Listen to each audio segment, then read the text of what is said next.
Sure पाठशाला में फिर से आपका स्वागत है। लास्ट क्लास आप लोगों की जो चैप्टर चल रहा था उसमें सेल आपका फिनिश हो गया है, सेल का डिवीजन फिनिश हो गया है। उसके बाद में आपका ऊतक टॉपिक स्टार्ट किया था, जिसमें आपको बता दिया था लास्ट क्लास में कि ऊतक 4 प्रकार के होते हैं, जिनमें से आपका पेशीय ऊतक जो था वो आपका खत्म करवा दिया गया है। आज हम स्टडी करेंगे संयोजी ऊतक, कनेक्टिव टिश्यू के बारे में। जो कनेक्टिव टिश्यू होते हैं, जिस प्रकार से पेशी ऊतक के प्रकार होते हैं उसी प्रकार से कनेक्टिव जो संयोजी ऊतक है उसके भी प्रकार आपको हैं, थोड़ा थोड़ा सा समझ लेना। तो सबसे पहले पेशी ऊतक का आपने जब समझा था, तो पेशी ऊतक में क्या था कि मांसपेशियां आती थी, शरीर के चलन में सहायक होती थी। तो इसी तरह इसका भी कोई कार्य होगा संयोजी ऊतक का। तो इसका मुख्य कार्य क्या होता है?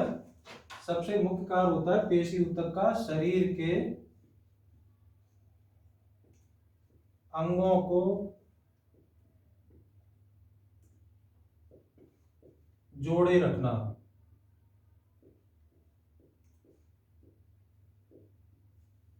वन लाइन में ही लिख दिया है, इसीलिए इसको संयोजी कनेक्टिव टिश्यू कहते हैं, क्योंकि क्या होता है, ये शरीर के अंगों को जोड़ के रखता है। और दूसरा काम इसका क्या होता है, अगर क्वेश्चन आता है शरीर के तापक्रम को एक समान बनाए रखने में कौन से टिश्यू सहायक है, तो ये संयोजी ऊतक। मैं आपको बता दूं शरीर का तापक्रम किस तरह से ये एक समान बनाए रखता है। जो ब्लड हमारा होता है वो भी एक तरल संयोजी ऊतक होता है। तो तरल संयोजी ऊतक में इसमें आएंगे प्रकार, तो अंगों को जोड़े रखना, दूसरा शरीर के तापक्रम को एक समान बनाए रखना,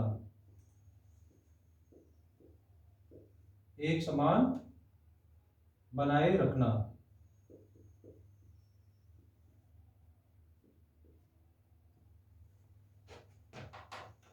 समतापी क्या है, मनुष्य क्या है, समतापी है, इसका ताप समान रहता है।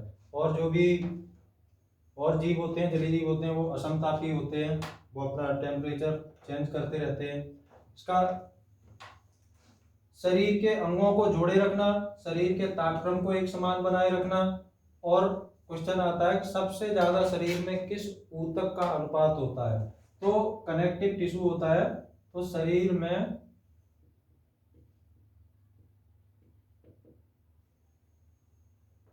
इसका सबसे अधिक अनुपात होता है, सबसे अधिक अनुपात होता है।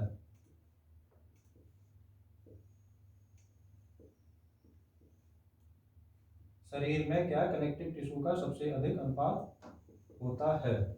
ठीक है, अभी आपके संयोजी ऊतक पे केवल बात की, इनके प्रकार पे बात नहीं की। संयोजी ऊतक क्या, शरीर के अंगों को जोड़े रखता है, शरीर के तापक्रम को एक समान बनाए रखता है, शरीर में इसका सबसे अधिक अनुपात होता है। ये 3 क्वेश्चन हुए। अब आते हैं इनके प्रकार। तो इसके प्रकार में ये भी होते हैं, 4 प्रकार के होते हैं।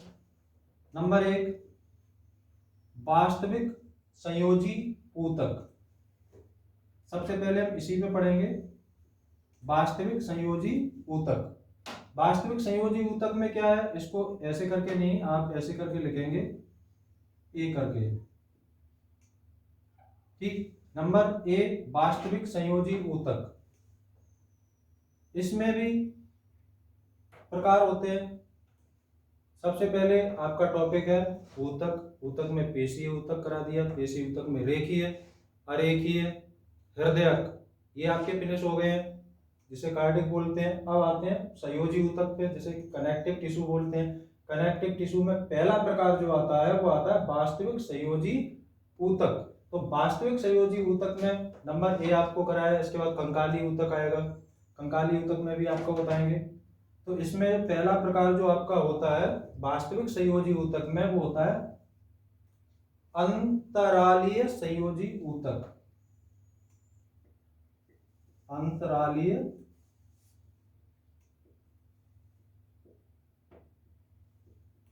संयोजी ऊतक। पहला आपका प्रकार क्या है, अंतरालीय संयोजी ऊतक। नंबर सेकंड में आपका आएगा बसीय ऊतक।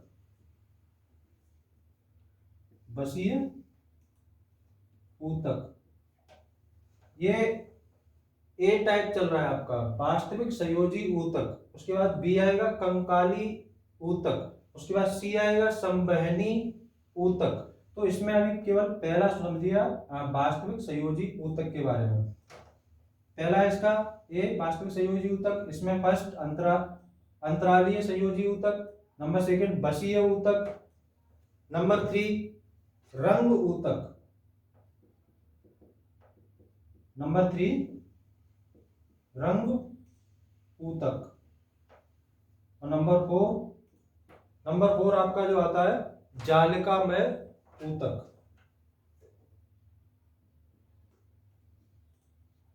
जालिकामय ऊतक। तो पहले प्रकार में आपके में वास्तविक संयोजी ऊतक में आते हैं अंतरालीय संयोजी ऊतक, बसीय ऊतक, रंग ऊतक, जालिकामय ऊतक। ठीक है। अब क्या होता है अंतरालीय संयोजी ऊतक? क्या होता है? ये शरीर के अंदर के अंगों में पाए जाते हैं। शरीर के अंतरांगों में, शरीर के अंतरांगों में पाए जाते हैं। ये शरीर के अंतरांगों में पाए जाते हैं। और ये कैसे होते हैं? ये झिल्ली के रूप में होते हैं। कैसे होते हैं? शॉर्ट में लिख दे रहा हूं, बता दे रहा हूं कि क्या होता है। झिल्ली के रूप में ये बने होते हैं। इसी में होता है मास्ट होता है, प्लाज्मा होता है, लिम्फोसाइट जो होता है कोशिकाएं इसी में पाई जाती हैं। इसी ऊतक में मास्ट, प्लाज्मा, लिम्फोसाइट लिख देते हैं। शरीर के अंतरांगों में पाए जाते हैं। ये ऊतक क्या होता है? झिल्ली के रूप में होते हैं। झिल्ली के रूप में होते हैं। ये ऊतक झिल्ली के रूप में होते हैं। क्या होता है? इन्हीं ऊतकों के अंदर आप समझ लेना, स्पेस कम है, लिखा भी रहेगा, इसलिए आप जो पॉइंट है वो आप नोट करते रहना। इसी ऊतक में क्या होता है? मास्ट, प्लाज्मा,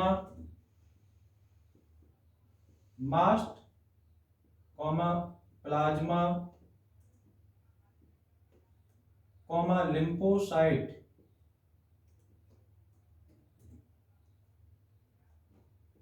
लिम्फोसाइट, कोशिकाएं, लिम्फोसाइट कोशिकाएं पाई जाती हैं।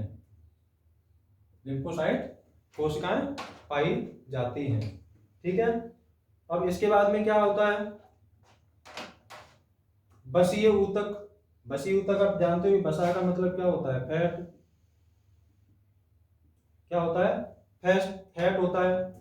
तो इसमें क्या होता है कि ये फैट के रूप में एक होता है फाइब्रोब्लास्ट। फाइब्रोब्लास्ट कोशिका जो होती हैं,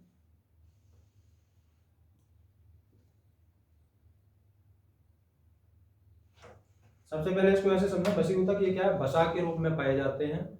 वसा के रूप में शरीर में पाए जाते हैं। और क्या होता है इसमें क्वेश्चन आता है तो क्या है?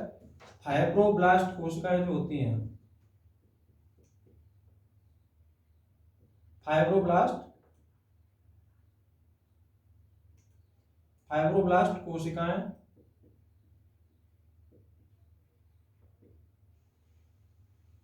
फाइब्रोब्लास्ट कोशिका क्या होता है इसका? फैट, वसा का संग्रह करती हैं। वसा का संग्रह करती हैं। क्या होता है? ये इस प्रकार की जो बसीय ऊतक है वो मेढक में बहुत ज्यादा पाए जाते हैं, उसके गर्दन के आसपास पाए जाते हैं। तो इसमें क्या है? फाइब्रोब्लास्ट कोशिकाएं वसा का संग्रह करती हैं। दूसरी चीज में एक चीज और आपको बता दूं, पुरुषों की अपेक्षा महिलाओं में इस ऊतक की तादाद ज्यादा होती है, मतलब संख्या, उसका अनुपात अधिक होता है। इसीलिए क्या है कि वो फैट को स्टोर करती हैं। और पुरुषों में क्या ज्यादा होता है? पुरुषों में मैंने पिछले वाले ऊतक में आपको बताया था कि मसल्स ज्यादा होता है। ठीक है। और महिलाओं में बसा ऊतक अधिक होता है। तो ये हो गया आपका बसीय ऊतक। अब इसी वास्तविक संयोजी ऊतक में अगला आते हैं रंग ऊतक। रंग ऊतक क्या होता है? रंग ऊतक क्रोमेटोफोर्स में बिखरे रहते हैं। क्या होता है? ये जो रंग ऊतक होते हैं क्रोमेटोफोर्स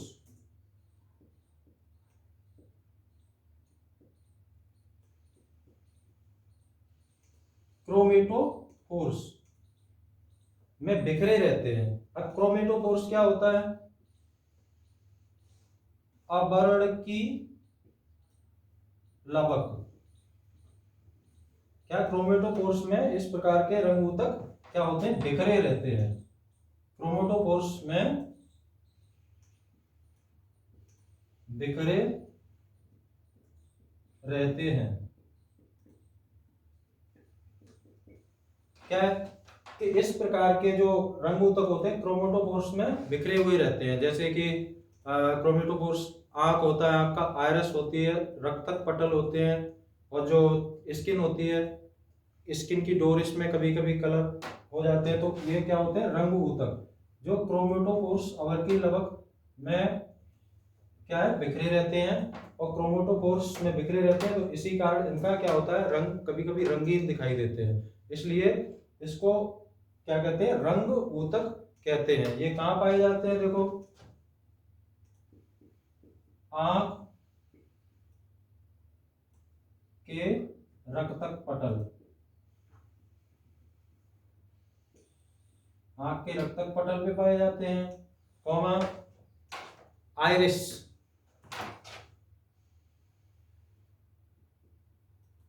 आइरिस में पाए जाते हैं। ठीक है। अब आपके नेक्स्ट वाले पे आते हैं। संयोजी ऊतक ही अभी आपका चल रहा है। इसके भी 4 ही प्रकार होते हैं, क्रम से अभी बताएंगे। इसके 4 प्रकार होते हैं संयोजी ऊतक के। ठीक है। अभी पहला चल रहा है आपका ए वास्तविक संयोजी ऊतक, जिसमें अंतरालीय संयोजी ऊतक बता दिया, बसीय ऊतक आपको बता दिया, रंग ऊतक आपको बता दिया। तो अगला वाला है जालिकामय ऊतक, नंबर 5। जालिका, ये लिखा हुआ है आपका नंबर 4, जालिकामय ऊतक। इसमें क्या होता है? जालिकामय ऊतक में ये शरीर के जो अंग होते हैं अंदर, लिम्फ होता है, लिम्फ, जैसे देख लो जालिकामय ऊतक कहाँ पाए जाते हैं? यह है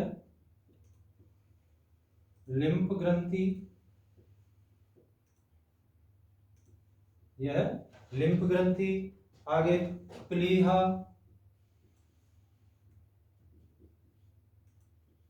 स्प्लीन, लिम्फ ग्रंथि, प्लीहा, ठीक है, थाइमस ग्रंथि,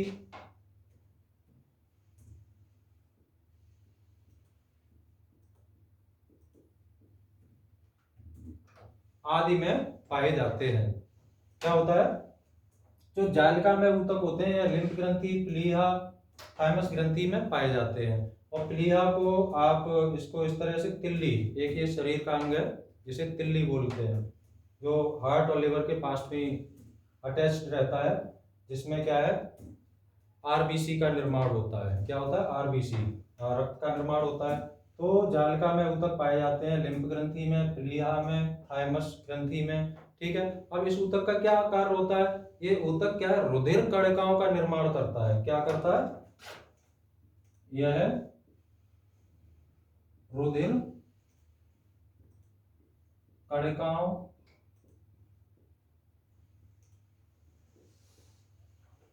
यह ऊतक क्या होता है? रुधिर कणिकाओं का निर्माण करता है।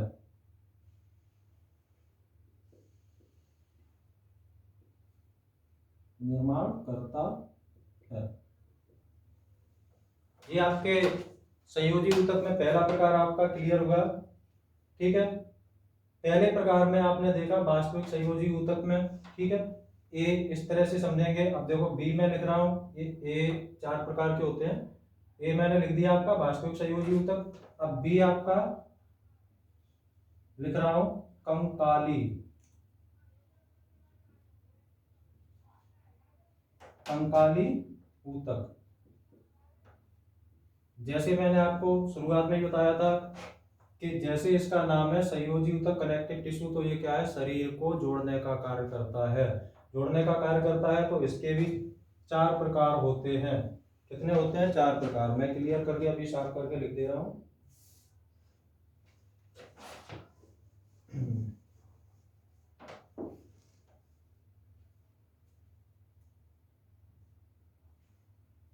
पहला आपका करा दिया था पेशीय ऊतक, खत्म हो चुका है। पेशीय ऊतक आपका फिनिश। नंबर 2 संयोजी ऊतक, जिसे कनेक्टिव बोलते हैं। शरीर के अंगों को जोड़े रखना, शरीर के तापक्रम को एक समान बनाए रखना, शरीर में इसका सबसे अधिक अनुपात होता है। ठीक है, इसके क्या होते हैं? इसके 4 प्रकार होते हैं। इसके 4 प्रकार होते हैं, जिसमें आपको पहला मैंने बताया वास्तविक संयोजी ऊतक। ठीक है, वास्तविक संयोजी ऊतक मैं आपको बता चुका हूं। इसको मैं इरेज करूंगा, आप चाहो तो स्क्रीनशॉट ले सकते हो। उसके बाद नंबर पहला प्रकार आपका हो गया बी कंकाली ऊतक, स्टार्ट करने जा रहा हूं आपका। ठीक है, तब तक के लिए इसको इरेज कर देते हैं।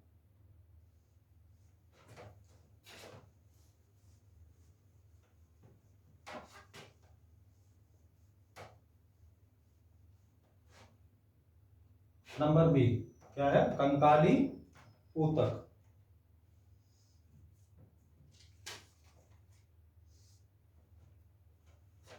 तो कंकाली ऊतक क्या होता है? कंकाली ऊतक भी आपका 2 प्रकार का होता है। जिस प्रकार से संयोजी ऊतक आपका 4 प्रकार का होता है, उसी तरह से कंकाली ऊतक भी 2 प्रकार का होता है।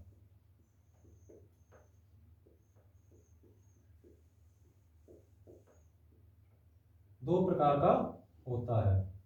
पहला होता है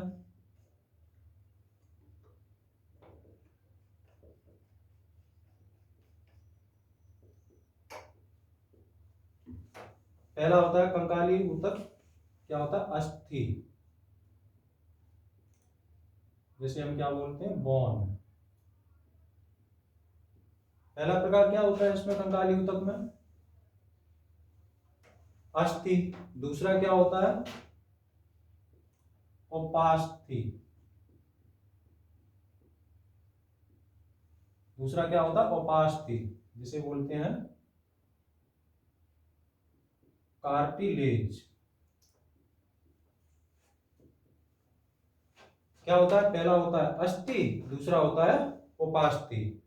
तो ये कंकाली ऊतक के 2 प्रकार होते हैं। इसको इरेज करके अस्थि के बारे में बताते हैं थोड़ा, फिर उपास्थि के बारे में बताते हैं।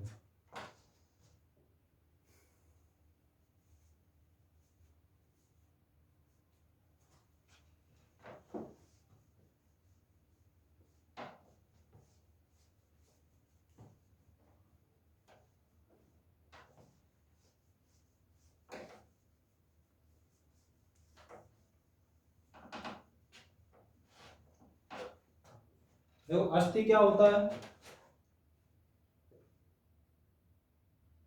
ठोस, कठोर होती है। कैसी होती है? ठोस, कठोर, मजबूत होते हैं। ठोस, कठोर और मजबूत होती हैं। क्या होता है? इसकी मैट्रिक्स बताएंगे अभी। इसकी पहले लिख लो, इसकी मैट्रिक्स जो होती है ओसिन नामक प्रोटीन की बनी होती है। मैट्रिक्स क्या होता है इसको समझाएंगे विस्तृत तरीके से। इसकी मैट्रिक्स ओसिन नामक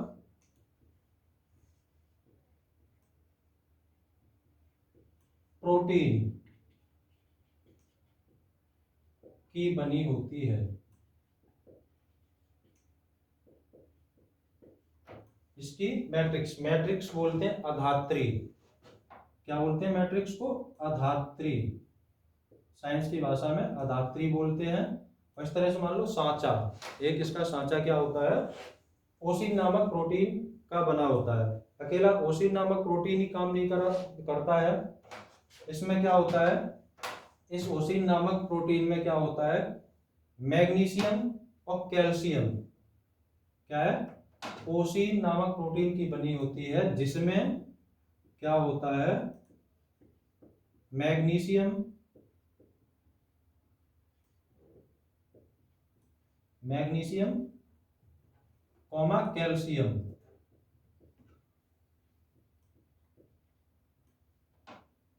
मैग्नीशियम कॉमा कैल्शियम के लवक पाए जाते हैं, पाए जाते हैं। क्या है ये? ठोस अस्थि कैसी होती है? ठोस होती है, मजबूत होती है। और इसमें क्या होता है? कैल्शियम और मैग्नीशियम के लवक पाए जाते हैं। मैं आपको बता दूं एक चीज, अगर किसी का हड्डी में चोट होती है या कुछ भी लगने के बाद में रिपोर्ट वगैरह आप देखते हो, तो उसमें मैग्नीशियम और कैल्शियम इनकी जांच जरूर लिखी जाती है। मैग्नीशियम और कैल्शियम की मात्रा को जरूर देखा जाता है, क्योंकि इनकी कमी अगर उसमें आई तो हड्डियां कमजोर होने लगती हैं, कैल्शियम की कमी से कमजोर होने लगती हैं, भंगुरता आने लग जाती है, और कभी कभी क्या है, जॉइंट पेन भी होता है। तो ऑपरेट करने के लिए कभी कभी देखा होगा, जो जितना यंग होता है उसके टिश्यू उतने ही जल्दी बन जाते हैं, निर्माण उनका उतनी जल्दी हो जाता है। और एक एज होती है जहाँ पर सेल्स और टिश्यूओं का निर्माण सही से होता रहता है, लेकिन 40 ईयर्स के बाद में इनका निर्माण होना कम हो जाता है। क्या हो जाता है? निर्माण होना कम हो जाता है। इसी कारण कभी कभी जो होते हैं डॉक्टर एज्ड पर्सन को देख करके हड्डी के ऑपरेशन से मना कर देते हैं, क्योंकि ब्रुटलिटी हो जाती है उसमें। चेक करेंगे, चेक में नहीं आता है, जांच होती है अलग अलग, डेक्सा टेस्ट होता है, तब जाकर के हड्डियों की भंगुरता मालूम पड़ती है कि कितनी भंगुर है, उसके बाद में इसको करते हैं। तो क्या है? अस्थि क्या होती है? ठोस, कठोर, मजबूत होती है। इसकी मैट्रिक्स ओसिन नामक प्रोटीन की बनी होती है। मैट्रिक्स मीन्स अधात्री, जिसे सांचा भी बोल सकते हैं, और जिसमें मैग्नीशियम कैल्शियम के, ओसिन में मैग्नीशियम कैल्शियम के लवक पाए जाते हैं। अब आते हैं उपास्थि पे। तो उपास्थि क्या होती है? यह है, इधर से मैं इरेज करता हूं थोड़ा, उसके बाद लिखूंगा।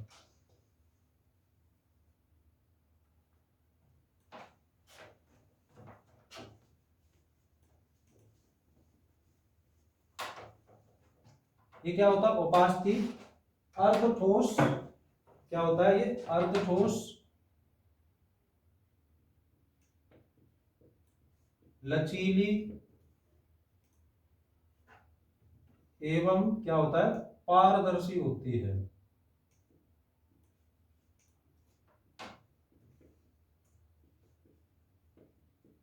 क्या होता है? उपास्थि क्या होती है? अर्धठोस, लचीली एवं पारदर्शी होती है। अब ये बनी, इसमें क्या होता है? अस्थि में अस्थि जो होती है वो बनी होती है आपकी इसकी मैट्रिक्स ओसिन नामक पदार्थ की। तो जो उपास्थि होती है लचीली होती है, मुलायम होती है, जिसको क्या होता है कि ये इसकी ग्लाइको माइटोकांड्रिन, ग्लाइको, इसको ऐसे, यह है ग्लाइको, यह ग्लाइको प्रोटीन कांड्रिन, प्रोटीन कांड्रिन, यह होती है ग्लाइको प्रोटीन कांड्रिन की बनी होती है।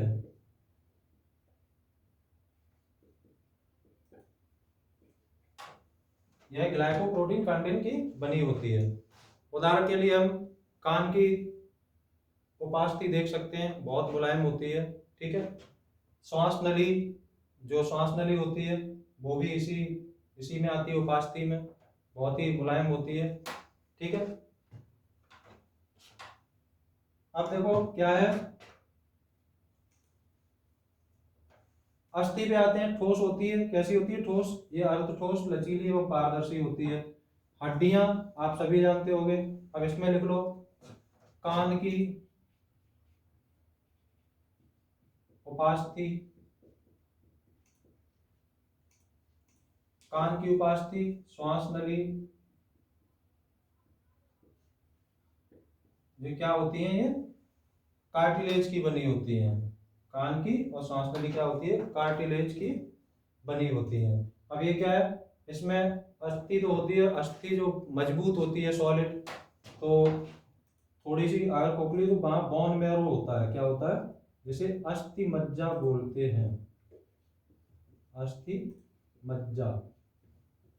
और अस्थि मज्जा में रक्त कणिकाओं का निर्माण होता है। तो इसमें क्या है, अस्थि होती है ठोस मजबूत, उपास्थि होती है अर्धठोस एवं लचीली। ये आपका पहला आ गया, आपका पहले में वास्तविक संयोजी ऊतक हो गया, दूसरा कंकाली ऊतक हो गया। अब नंबर तीसरा आप लिखेंगे संवहनी ऊतक। ए बी सी करके लिखाए गए हैं, आपको कोई प्रॉब्लम नहीं है, इसको इरेज करके बताते हैं।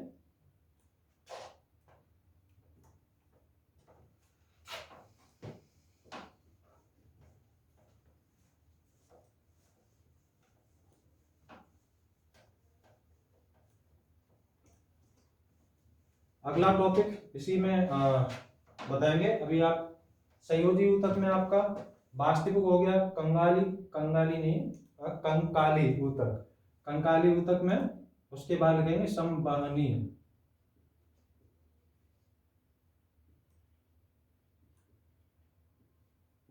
संवहनी ऊतक,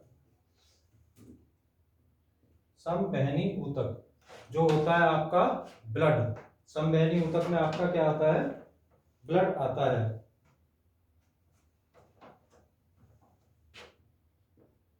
यह क्या होता है, पहले संवहनी ऊतक समझ लो। यह है रक्त एवं लिम्फ का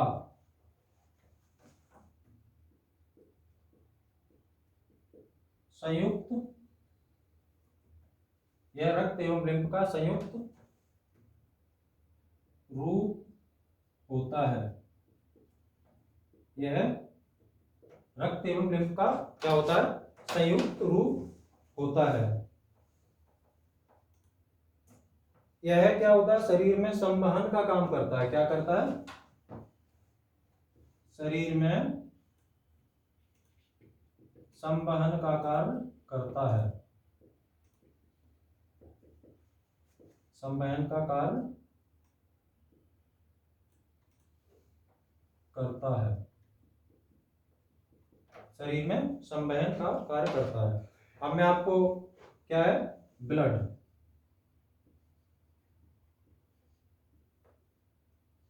ये क्या है, एक तरल संयोजी संवहनी ऊतक है। कैसा है, तरल संयोजी, तरल संवहनी ऊतक। ठीक है, इसके क्या होते हैं, रक्त के दो भाग होते हैं। रक्त के कितने, दो भाग होते हैं। प्लाज्मा, पहला भाग क्या होता है,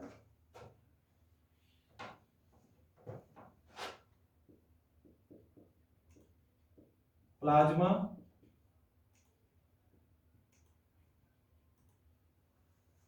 और दूसरा होता है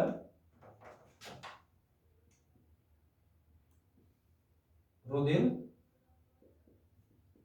कणिकाएं, जिन्हें हम बोलते हैं ब्लड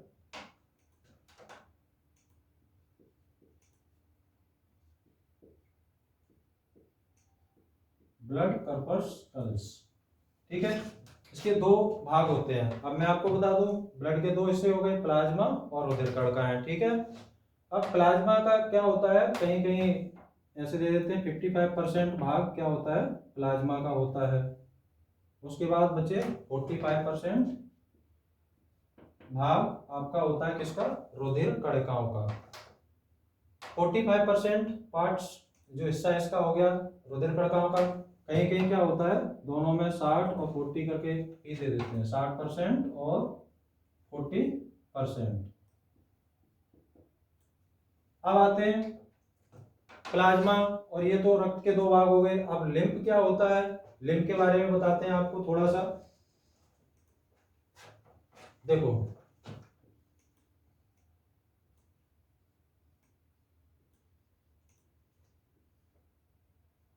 लिम्फ क्या होता है, रक्त का वह भाग, रक्त का वह भाग जिसमें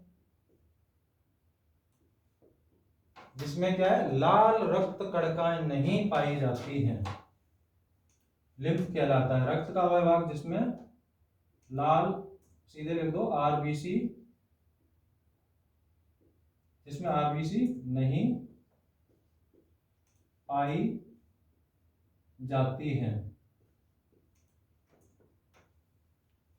रक्त का वह भाग जिसमें आरबीसी नहीं पाई जाती है, वो क्या कहलाता है, लिम्फ कहलाता है। अब सेरम क्या होता है, इसमें एक और क्लियर कर लो। रक्त का वह भाग जिसमें आरबीसी नहीं पाई जाती है उसको लिम्फ कहते हैं, ठीक है। और दूसरा जो आता है वो आपका आता है सीरम,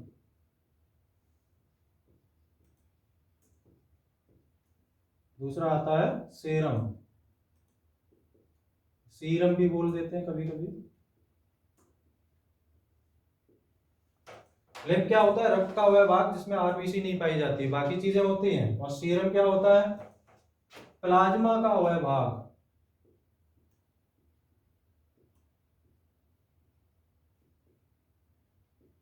वह भाग जिसमें से फाइब्रोनेजन नामक कोशिकाएं अलग कर देते हैं।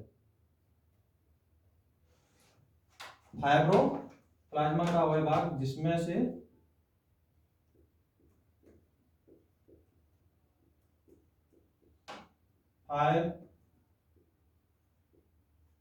फाइब्रोनोजिन, प्लाज्मा का वह हिस्सा जिसमें से फाइब्रोनोजिन प्रोटीन लिखेंगे अलग कर देते हैं।